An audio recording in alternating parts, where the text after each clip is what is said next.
राज्याच्या राजकारणात पुन्हा एकदा खळबळ उडवून देणारी बातमी समोर येत आहे। या संदर्भात बोलण्यासाठी आपल्यासोबत शिवसेनेचे प्रवक्ते संजय शिरसाट जे आहेत TV9 मध्ये आपलं स्वागत। एक बातमी समोर येते, शिंदे गटाचे 5 ते 6 आमदार ठाकरेंच्या संपर्कात असल्याची बातमी समोर येते। काय सांगता? ही खळबळजनक बातमी नाही आहे, ही बोगसगिरी आहे। संजय राऊत बोलला ना, मग ते खोटंच समजायचं, त्याला ते अर्थ नसतो, अर्थहीन माणूस येतो।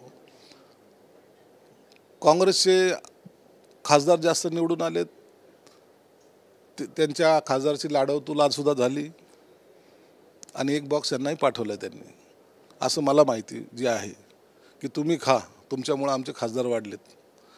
आणि असे आमचे आमदार वगैरे फुटण्याचा काही प्रश्न येत नाही। या बेडकाचं थोडंसं फुगला आहे बेडक डबक्यात राहून, त्याला वाटतं जग हेच आहे, असं एवढं नाही। आमचे आमदार तर फुटायचा प्रश्न येत नाही, परंतु त्यांचे आमदार त्यांनी सांभाळावेत यासाठी चाललेला हा खटाटोप आहे।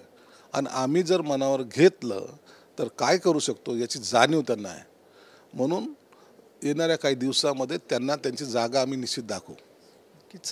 आत्ताच लोकसभा निवडणूक पार पडली, मात्र त्यानंतरला महायुतीमध्ये घटक पक्षांमध्ये कुठेतरी खटके उडताना आपल्याला पाहायला मिळते। बारामतीमध्ये अजित पवारांनी बारामतीतल्या पराभवाची जबाबदारी स्वीकारली, मात्र त्यांनी पराभव स्वीकारताना असंही म्हटलंय की जे भाजप नेते चंद्रकांत पाटलांनी जे विधान केलं होतं ते बारामतीकरांना आवडलं नाही। तसेच अमोल मिटकरी असं त्यांनी शिवसेनेवरती आरोप करायला सुरुवात केली।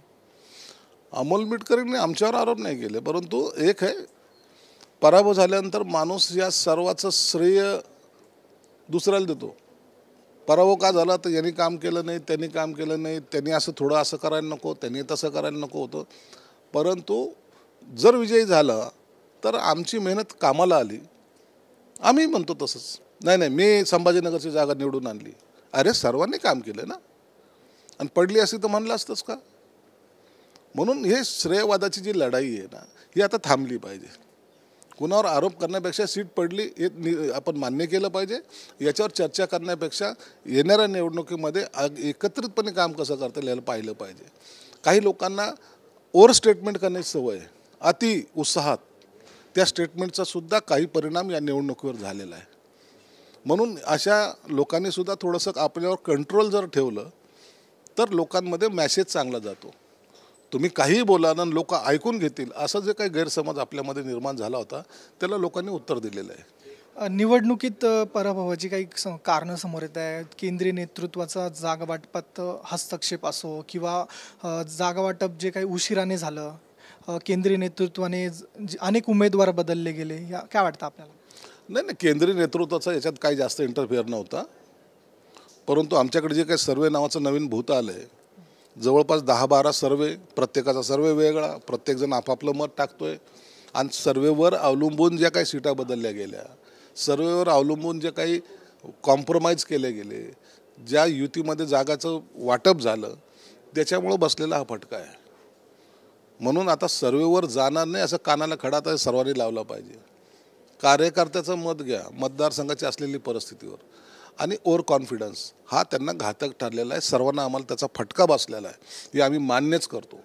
म्हणून त्या सर्वेमुळं उशिरा जाहीर होणारे उमेदवार, त्यांना मिळालेला कमी कालावधी, या सगळ्या गोष्टी याच्यात आल्यात। म्हणून आता ठेस लागलेली आहे, आता शहाणपणाने विधानसभेची तयारी लागलं पाहिजे असं माझं मत आहे।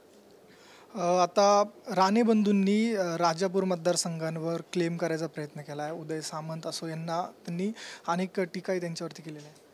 नाही, काय टीका वगैरे काही नाही। आता माननीय राणेसाहेब आता कॅबिनेट मंत्री होते, पुन्हा निवडून आले, त्यांनाही कॅबिनेट मंत्री पुन्हा मिळेल अशी अपेक्षा आहे।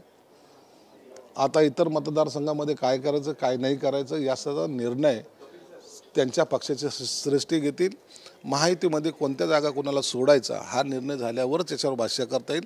म्हणून क्लेम प्रत्येकाने करावा, पण तो जागा ज्याला सुटेल त्यांनी त्याचं काम करावं। आता NDAचं सरकार स्थापन होत आहे, पंतप्रधान नरेंद्र मोदी 9 जूनला शपथ घेत आहे। यामध्ये आता शिवसेनेला किती मंत्रिपदं मिळणार, आणि संदीपान भुमरे यांचं नाव चर्चेत आहे आघाडीवर मंत्रिपदासाठी? नाही, असं काहीच नाही। आम्ही कोणतंही मंत्रिपद ना त्यांना मागितलं, आम्ही बिनशर्त पाठिंबा त्यांना दिलेला आहे। आता मंत्रिपद किती मिळतील याची घोषणा स्वतःच पंतप्रधान करतील, आणि त्या संदर्भामध्ये कुणाला द्यायचं याचा निर्णय एकनाथ शिंदे घेतील। म्हणून आता याच्यात कुणाचं नाव आघाडीवर पिछाडीवर असा कोणताही भाग नाही। उद्या संध्याकाळपर्यंत या सगळ्या गोष्टीचा चर्चा होऊन 9 तारखेला कदाचित जे काही मंत्रिबळ मिळतील त्यानुसार ज्याची निवड होईल तो शपथविधी घेईल. आपल्याला काय वाटतं किती मंत्रिपदं मिळू शकतील? अंदाज 3चा आहे. आम्ही मागितले काहीच नाही, परंतु अंदाज 3चा आहे. 3 मंत्रिपद मिळेल असं आम्हाला वाटतं आहे. कॅबिनेटमध्ये ते कोणते मिळतील पण 3 मिळतील असा एक अंदाज आहे. नक्कीच आपले प्रफुल्ल पटेल जे आहेत त्यांचं वरळी येथील जी इक्बाल मिरची संबंधित प्रकरणात ईडीने जी प्रॉपर्टी सीज केली होती ती आता त्यांना दिलासा दिलेला आहे. ती प्रॉपर्टी आता जप्त होणार नाही, काय सांगा? ही कायदेशीर लढाई आहे. कायदेशीर लढाईमध्ये अशा अनेकांच्या प्रॉपर्ट्या जप्त झालेल्या आहेत, वापस गेलेल्या आहेत. म्हणून या लढाई कायदेशीर असल्यामुळे त्याच्यावर भाष्य करणं काही योग्य नाही. आपल्यासोबत बोलण्यासाठी शिवसेनेचे नेते संजय शिरसाट जे होते. कॅमेरा पर्सन रोशनसह मी ऋतिक गणकवार, TV9 मराठी, मुंबई.